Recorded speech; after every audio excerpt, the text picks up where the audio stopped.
Hello friends, welcome back to my channel. As mentioned in my March media journal update video, I was supposed to include April together in that video, but I didn't want that video to be too long. So here's the April update for my media journal. For the cover page, I'm continuing the same style that I've been using for February and March. So I'm cutting this piece of green paper from the same set of Daiso origami papers, using my wavy edge scissors and pasting the pieces on opposite corners of the spread. Since I'm going with a more spring theme for April, the washi tapes I'm using for this spread are from the Simply Gilded Spring Goddess sub box from May 2022. They are the washi with more floral designs. Honestly, I wasn't too sure about this theme when I subscribed to that box, but now that I'm seeing this spread, I really like how cohesive the washi tapes look like together. For the month header, I'm using my silicone uppercase alphabet stamps and I'm pressing my acrylic block extra hard on the ink pad this time to make sure that the ink is very saturated because I do not want to redo this spread, and I am happy with how it turned out. I didn't watch as many shows in April,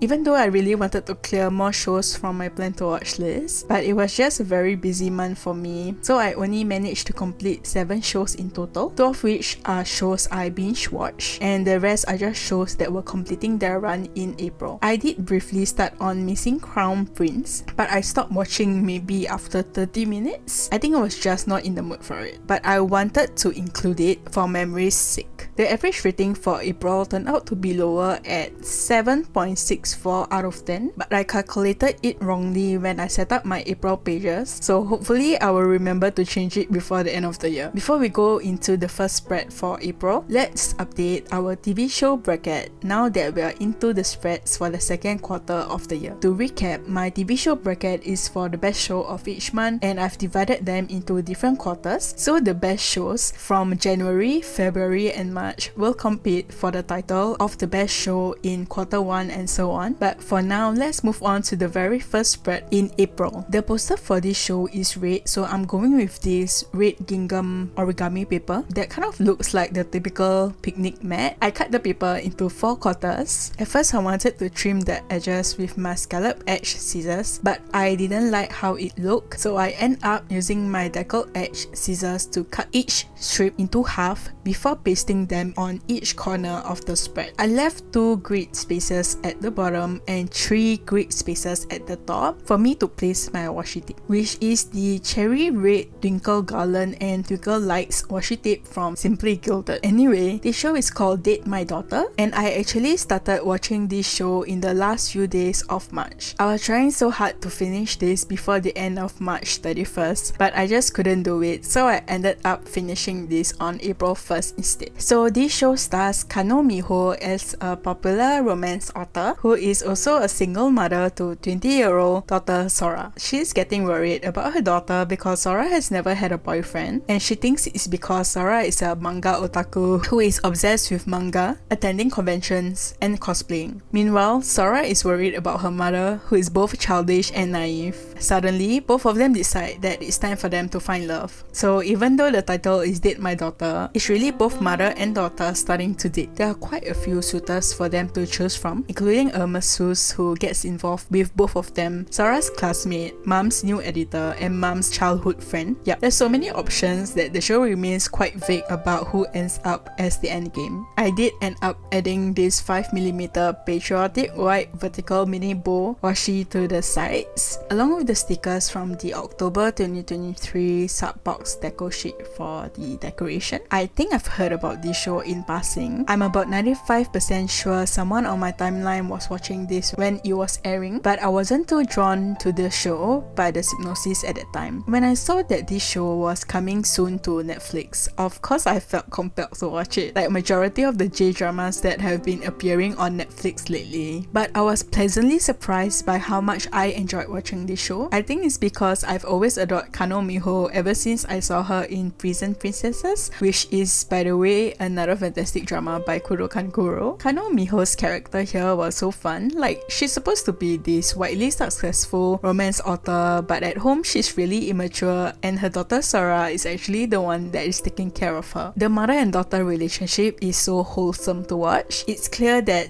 they are more like besties than mom and child. Even though the title seems to suggest that this is primarily a romance drama, I think that is actually more of a comedy and it's more fun if you think about it that way. And that's because we have my new favorite comedic actor here, Sawamura Iki. After seeing him in Fake Marriage and now in this show, I really think he's the best in comedies. But that doesn't mean that I didn't enjoy the romance in this show. I didn't want to favor one pairing over others, but it was obvious from the beginning that I was more fond of certain pairings than others. Though I was prepared that mom might not end up with the one I ship her with, especially since the idea was shot down early in the show. But I feel like I should have guessed the ending after seeing the writer also wrote Half Blue Sky. Without giving any spoilers, let's just say that the writer likes playing the long game when it comes to the OTP. One aspect I dislike about the show is that one character, who is supposedly in a long-term relationship, was still introduced as a potential suitor. I think that's when I started to lose some interest in the show, since they were beginning to focus a lot on that character's potential romance with one of the leads. And there was also a weird age gap relationship that came out of nowhere, but it was still not as bad as that potential cheating storyline mentioned earlier. Overall though, I did enjoy this show, so I gave it 8 out of 10. But for now, let's move on from a show about dating a daughter to one about marrying your best friend. There were 2 posters released for this show and they're quite different from each other, with one being more muted and the other more bright, so I wanted to incorporate the style of each poster into the spread. Hopefully the colors don't clash too much. The first poster features more florals, so I'm using this floral origami paper with a white background for the main decoration at the corners. And to match the bright pink of the second poster, I'm using the neon bubblegum mandala washi from Simply Gilded. I think I'm really into adding washi tape to the sides of my spreads lately because I'm also adding this pink vertical heartless scallop washi to the sides. I've been liking the look of the titles being written vertically instead of the usual horizontal, so I'm glad that the words fit the paper exactly even though I did not measure it beforehand. The stickers on this spread are from the Simply Gilded Lovely Subbox Deco sheet. For some reason, I've always used the matching kit in my planner for weeks with weddings, and so I'm continuing the tradition here in this spread since this show is about weddings as well. So Wedding Impossible is about an aspiring actress, Na Ah Jong, who is mostly an extra but has not gotten her big break yet. One day, her bestie of 15 years, Do-han, offers her a leading role, which is to act as his wife. Do-han is part of a conglomerate or chaebol and is tipped to be the successor when his grandfather steps down, so there is some pressure for him to get married, but he has a secret as to why he can't get married, so that's why he's asking Ah Jong to pretend to be his wife. Meanwhile, Do-han's younger brother, Ji-han, disapproves of his brother's marriage to Ah Jong. Based on the synopsis, you might think it's a typical marriage contract trope where the fake couple Do-han and Ah Jong will end up falling in love, but it's actually Ji-han and Ah Jong who will become our main couple in the show. I believe this show was based on a web novel, so I knew what Do-han's secret was after reading the comments on my drama list, and I was already expecting some hijinks arising from the complicated relationship of Ah Jong and Ji-han, since they are basically going to go from enemies to lovers, and Ah Jong will essentially become Ji-han's sister-in-law. Unfortunately, this show did not live up to my expectations. Even though it only had 12 episodes, I got bored very quickly. It wasn't funny nor romantic, so I don't really know what the genre is supposed to be. The romance felt a bit forced and rushed. It was hard to believe that Ji-han had developed feelings for Ah Jong that quickly, considering he had really disliked her for half of the show. I really like the leads in their previous projects, but they are so bland in this show. Maybe they were just not strong enough to elevate a weak script, which is why the show fumbled even with such a simple premise. That's why in the end, I only gave this 7 out of 10. But now that the spread is done, let's move on to another show that also stumbled towards the end. This show's poster is mostly blue, so I'm cutting this blue origami paper using my deckled edge scissors and trimming it to size using my cutter before pasting the pieces on opposite corners of the spread. The washi tape I'm using is the I Love Chemistry Rainbow Washi from Simply Gilded. This show isn't about science but math, which is closely related, so that's why I'm using this washi tape. I'm also adding this patriotic blue vertical mini bow washi to the sides. The stickers I'm using for this spread are from the same same Christmas dinner deco sheet I used in my March spread. And that's because this show is set in a fancy restaurant. Fermat's Cuisine is about Kitada Kaku,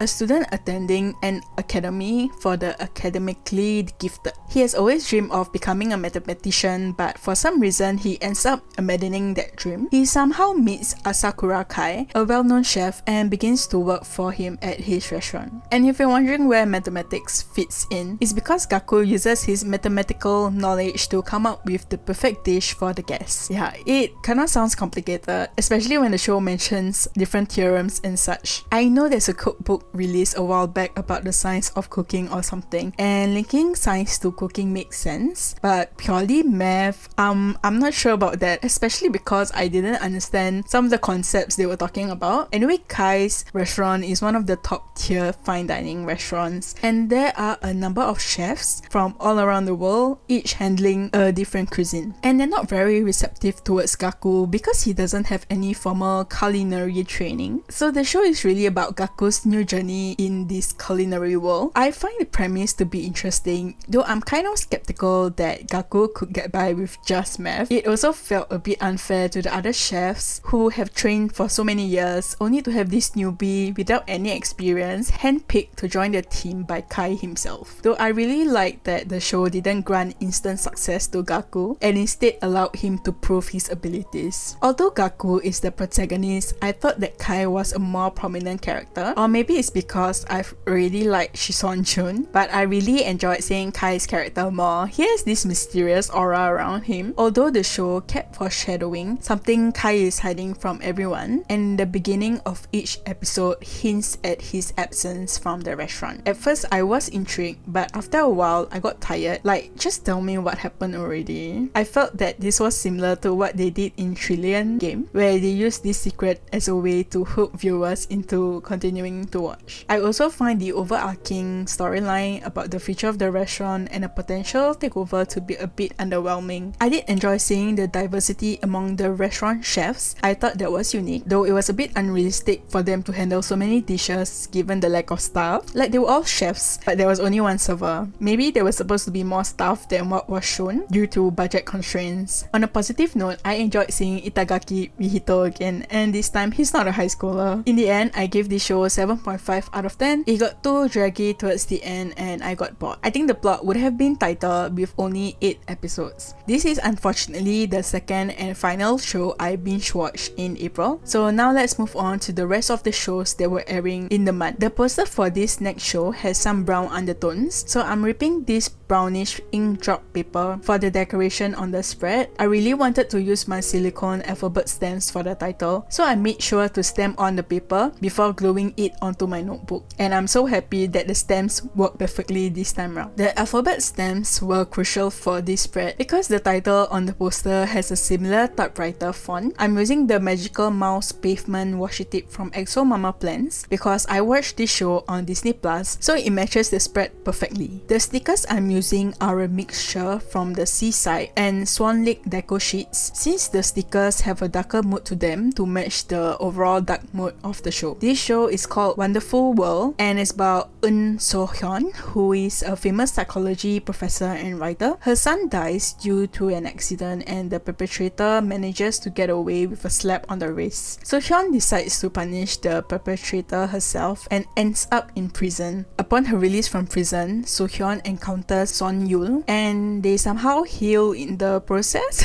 Yup, that's how vague I'll give the synopsis because anything more would mean spoilers. I'm not sure if the title was a nod to the song by Louis Armstrong because I was so sure they played the song in the show, but now I can't find it. From the poster, I thought there would be a Nuna or an Ajuma romance, but I'm glad the show did not go that route, especially when the relationship between the two leads is more like a mother and child relationship to me. I can't remember what made me want to watch this show, maybe because of the revenge aspect, but this show was definitely more on the healing side than the revenge part. I initially thought that this would be similar to Secret, like maybe she was falsely accused or something, but it turned out that she was really guilty of what she did. Kim Nam-joo's portrayal of So-hyun's grieving in prison over the loss of her son was incredibly powerful and realistic. My heart just hurts for her, especially as she questions whether she was indeed the one who forgot to latch the gate, leading to her son's accident. What I didn't expect was how Cha Eun-woo's character was connected to So-hyun. At first, his character seemed random, but it all makes sense in the end. I've heard people question his acting, but I thought he did fine here, and that's coming from someone who isn't a fan of his. My main gripe about this show was that sometimes it felt too slow, even though it's slightly shorter than usual with only 14 episodes. Maybe it was because I was always behind on this show every week and had to play catch up. But I think it's also because of the heavy topics discussed in this show. It's definitely not something you should binge watch. There was also some mystery involving the husband, but it was predictable. The culprit was also predictable, but I guess this show isn't so much about the mystery as it is about the aftermath for the people involved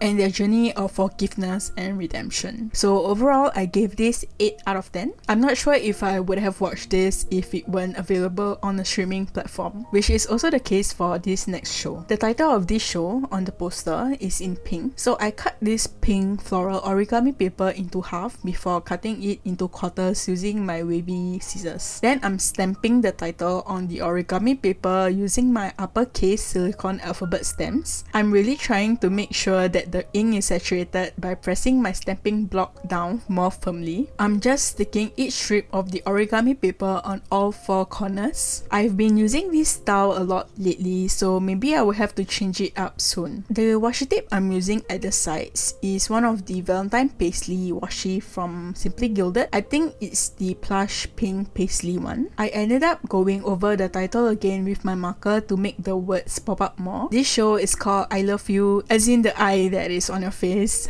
and that's because our protagonist, Motomiya Yuri, can read people's minds when she looks into the eyes, which is an ability she got after an accident which left her father in a comatose state. This ability allowed her to communicate with her father by reading his mind, but she can also read people's deepest, darkest thoughts without them knowing. And you know, when you have that kind of power, you're bound to hear unpleasant things that you don't want to know, like people thinking you're weird and actually hearing those thoughts about yourself. Not exactly the best kind of ability to have, so that's why Yuri has kept a distance away from people and tries to avoid their gaze. And she has also given up on love because knowing what your partner really thinks of you is kind of scary. The only other people close to Yuri are her college friend Hanoka, the co-owner of her chocolate company, and my hero, a chocolatier who works there as well. Her company makes chocolate, so that's why I included some chocolate related stickers in this spread. One day, Yuri comes across a food delivery man, Tae-oh, who turns out to be a Korean student studying in Japan. When she makes eye contact with him, she hears his thoughts in Korean and she doesn't understand him. So for the first time, she has finally met someone whom she can look in the eye without any worries. Or has she? Because not understanding another language can bring about a lot of misunderstandings, which is what majority of the show is about. This show depended a lot on misunderstandings as a plot device. Once or twice was okay, but having misunderstandings and miscommunications throughout the show gets old very quickly. All the issues in this show could have been avoided if the characters had communicated openly with each other. The only misunderstanding I liked was when my hero thought that Taeo's friend Onoda was a medical doctor or MD and kept calling him doctor, but he's actually a PhD. And speaking of misunderstandings, I was quite confused with the release schedule of this show on Netflix. They dropped 3 episodes at once and then switched to releasing 1 episode per week. It didn't even match the broadcast schedule in Japan, so I'm not sure what Netflix is doing with J-drama releases. But even without the erratic release schedule, the show became boring towards the end, especially as they introduced a noble idiocy plotline. I know they were foreshadowing something that might threaten Yuri and Taeo's relationship, but the way it was executed felt flat, predictable, and outdated for a 2024 drama. It also didn't help that I got second lead syndrome in the show. I rarely get second lead syndrome, but when I do, it hurts so badly. But I'm glad they didn't make Hanoka a vengeful and irritating second lead. Overall, I gave this 7.5 out of 10. But now now let's move on to a much better show. This show is the second season of a show I watched back in 2022, and back then I used a blue construction paper for the decoration. I wanted to change things up this time round, so I'm using this blue gingham origami paper instead. The washi tape I'm using at the bottom is the Spring Cottage washi, and the one at the top is the Candy Kingdom passport washi. I chose these two washi tapes because this show is about real estate, where they help people find their dream home. The Candy Kingdom washi represents the fantasy home aspect, while the Spring Cottage washi ties into the idea that some of them actually get their dream cottage. Or at least that's what I had in mind when I picked the washi tapes. The stickers I'm using in this spread are from the Slow Living deco sheet, again because of the dream home theme. Shoujiki Fudousan is about Nagase, played by Yamashita Tomohisa, who is a top realtor at Tosaka Real Estate. He lies his way to clinch deals, but one day he's cursed with the inability to lie. So every time he tries to tell a lie, he ends up blurting out the truth, including things that you should never say out loud. And that could be disastrous, especially when you're trying to sell a property. Nagase is partnered up with Tsukishita Sakura, who is a rookie realtor in season 1, but now she's a full-fledged realtor on her own in season 2. So this season continues with more of Nagase's attempt to sell houses honestly. He and Tsukishita are now joined by a new Gen Z realtor who isn't keen on putting in extra hours. Meanwhile, Tosaka Real Estate's rival Minerva has hired the legendary realtor Kamiki, who will stop at nothing to clinch a deal. I honestly wasn't expecting a second season of this show, let alone the fact that the entire series, including the SP, is now available on Amazon Prime Video.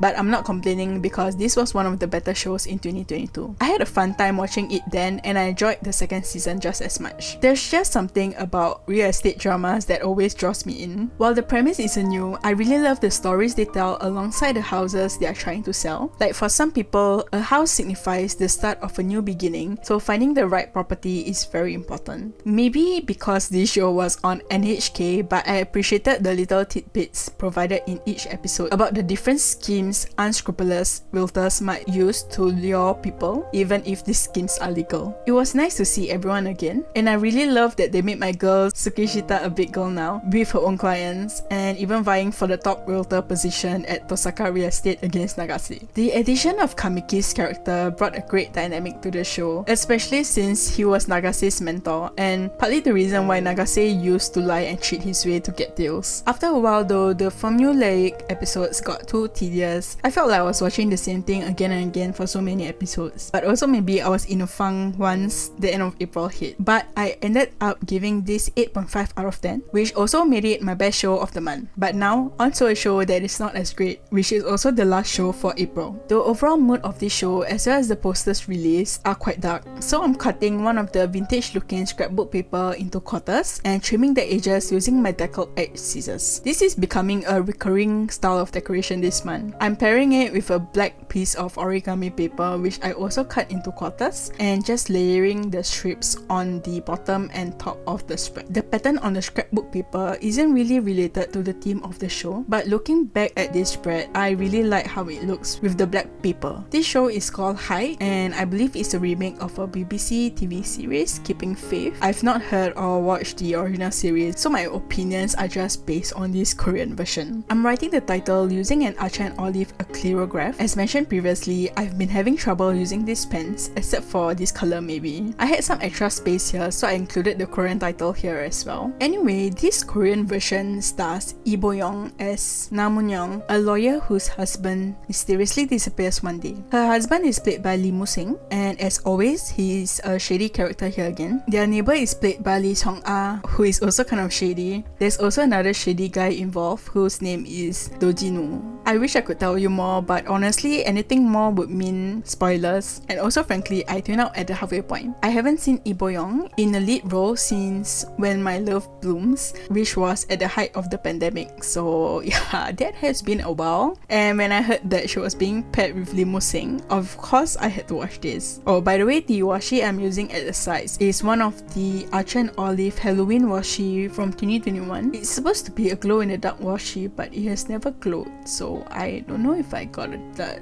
But anyway, the two leads got me interested in this show quickly, but my interest also dwindled quickly. My mind checked out after episode 6 or so. I don't really know where did it all go wrong. The first few episodes were okay, but after a while it got boring. Maybe because they revealed the mystery behind the husband's disappearance too early, or maybe because everything that happened in this show was so predictable. The only thing unpredictable was seeing Lee Chong-ah in a different kind of role. Everything else was so boring, was so draggy even with only 12 episodes. There wasn't even a mystery involved because we already know who did it and what happened. So I don't really know what the show is supposed to be. I don't even know what the ending was, nor do I really care. I should have dropped this, but I didn't, and now I regret it. All in all, I would say this was a huge waste of time, mine and everyone else's, though I have to admit that Lim Mo Sing plays shady characters so well. I really want to see him in a light-hearted rom-com, but I also hope that everyone gets better projects next time. So like most bland shows, I give this 7 out of 10, which is honestly a very generous rating, but I did enjoy the show for like maybe 3.5 episodes. And that is all the spreads for April. Here's the final flip through. April was such a short month for me, and maybe I wasn't in the right mood for majority of these shows, which is why I struggled watching most of them. Thank you so much for watching this video. I hope you got some inspiration for your own media journals. Let me know in the comments what you're currently watching, and I'll see you again next time. Bye!